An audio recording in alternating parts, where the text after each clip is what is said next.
Assalamu alaikum wa rahmatullahi wa barakatuh. Today we are going to start antihypertensive drugs. Antihypertensive drugs are the class of cardiovascular drugs. These are the drugs that are used to treat the disease related to the cardiovascular system.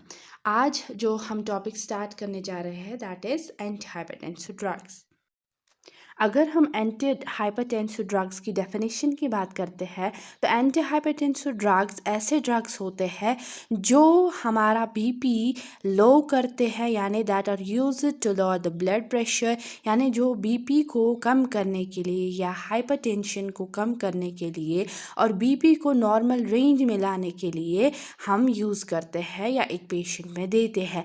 And these drugs prevent complications like stroke, myocardial infraction, heart failure and renal damage. Like अगर कोई भी complication होती है, stroke होता है, myocardial infraction होता है एक पेशेंट में, या हार्ट फेलियर होता है या रीनल फेलियर होता है, तो तब भी हम एंटी हाइपरटेंसिव ड्रग्स ही पेशेंट को देते हैं ताकि ये वाली कॉम्प्लिकेशन जो है वो प्रिवेंट हो जाए. ठीक, अगर हम एंटी हाइपरटेंसिव ड्रग्स की क्लासिफिकेशन की बात करते हैं तो ये 5 क्लासेस में डिवाइड किए जाते हैं. ठीक, पहला क्लास जो है दैट इज़ डायूरेटिक्स. डायूरेटिक्स ऐसे ड्रग्स होते हैं जो इंक्रीज़ करते हैं excretion of sodium and water. उससे क्या होगा, उससे जो पेशेंट का बीपी है वो नॉर्मल हो जाएगा और उसका जो रेज्ड बीपी था वो कम हो जाएगा. ठीक, अगर हम डायूरेटिक्स की बात करते हैं तो इसमें मेनली 3 क्लासेस ऑफ ड्रग्स आते हैं. पहला है थायजाइड्स. थायजाइड्स में 2 ड्रग्स आते हैं दैट इज़ हाइड्रोक्लोरोथायजाइड एंड क्लोरथाइलिडोन. ठीक, उसके बाद क्लास जो दूसरी टाइप है diuretics that is loop diuretics. तो इसमें 2 ड्रग्स आते हैं, फ्रूसमाइड एंड टॉर्समाइड. ठीक, उसके बाद पोटेशियम स्पैरिंग डायूरेटिक्स जो है इसमें 3 ड्रग्स आते हैं. पहला है स्पाइरोनोलैक्टोन, दूसरा है एमाइलोराइड एंड तीसरा ड्रग जो है दैट इज़ ट्राइएम्पटेरिन. ठीक, these are the drugs that are used to lower the blood pressure in diuretics. ये वाले ड्रग्स ऐसे ड्रग्स होते हैं जो हम डायूरेटिक्स में यूज़ करते हैं ताकि हम एक पेशेंट का बीपी जो है उसको कम कर सकें. अगर हम मैकेनिज़्म ऑफ एक्शन की बात करते हैं डायूरेटिक्स के, तो उनका मैकेनिज़्म ऑफ एक्शन क्या होता है, यानी ये ड्रग्स कैसे काम करते हैं.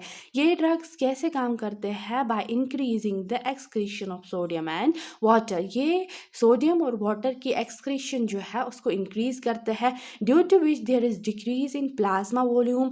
इससे क्या होगा, जो प्लाज्मा वॉल्यूम है वो कम हो जाएगा एंड हेंस जो कार्डिक आउटपुट है एक पेशेंट का वो भी डिक्रीज़ होगा. जो थायजाइड्स होते हैं मेनली वो कॉज करते हैं डिक्रीज इन पेरिफेरल रेजिस्टेंस, यानी वो पेरिफेरल रेजिस्टेंस को कम करते हैं, लेकिन कब, जब हम उनको लॉन्ग टर्म के लिए यूज़ करते हैं एक पेशेंट में. ठीक है, यहाँ तक समझ में आया.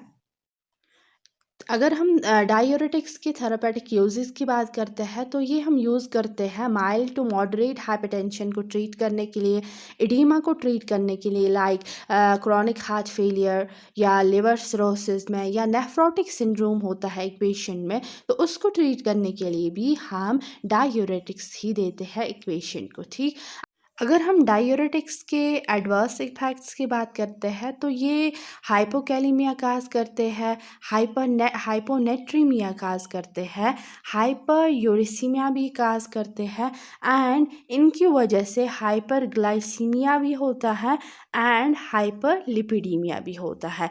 अगर कोई पेशेंट जो डायूरेटिक्स ले रहा है उसमें डिहाइड्रेशन भी हो सकता है, ये इसका एडवर्स इफ़ेक्ट है. हाइपोटेंशन भी हो सकता है. एंड अगर हम मेनली थायजाइड्स की बात करते हैं तो दे काज फोटोसेंसिटिविटी एंड स्पाइरोनोलैक्टोन जो कि पोटेशियम स्पैरिंग डायूरेटिक है, ये क्या काज करता है, ये गायनेकोमेस्टिया काज करता है एक पेशेंट में. I hope this video will be beneficial to you. I will meet you in the next video. Till then, Allah Hafiz. Assalamu alaikum wa rahmatullahi wa barakatuh.